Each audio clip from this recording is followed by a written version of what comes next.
వచ్చేసేసి నెక్స్ట్ నా మెయిన్ వచ్చేసేసి వెల్కమింగ్ అనమాట. సో చశ్విని ఉయ్యాల్లో వెల్కమింగ్ చేస్తున్నాము. అండ్ బెలూన్ బ్లాస్ట్ జరిగింది. నాకు అస్సలు నేను అనుకునేది ఒకటి, ఆడ బ్లాస్ట్ అయింది ఇంకోటి. సో కొంచెం డిసప్పాయింట్ అయింది అనమాట, నేను అనుకున్న వీడియో రాలేదని చెప్పి. అండ్ నెక్స్ట్ వచ్చేసి చశ్వి ఎలా రెస్పాండ్ అవుతుందా ఏం కదా అని భయం వేసేసింది, ఏడుస్తుందేమో అని. తను ఫుల్ ఎంజాయ్ చేసేసింది ఉయ్యాల్లో అయితే.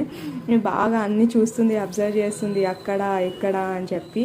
అండ్ ఎండాకాలం ఫుల్ ఎండలు ఉంటాయి, ఎలా ఉంటుందో ఏమో అనుకున్నాం. చాలా బాగా తను మాకు సహకరించింది. అండ్ ఇది వచ్చేసేసి స్టేజ్ డెకరేషన్ నాకు చాలా నచ్చింది స్టేజ్ డెకరేషన్. అండ్ ఉయ్యాల్లో అయితే తను ఫుల్ ఎంజాయ్ చేసేసేసింది. And this is name revealing అనమాట. సో ఇలా బుక్ లాగా చేయించుకున్నాం నేమ్ రివీలింగ్ అనేది.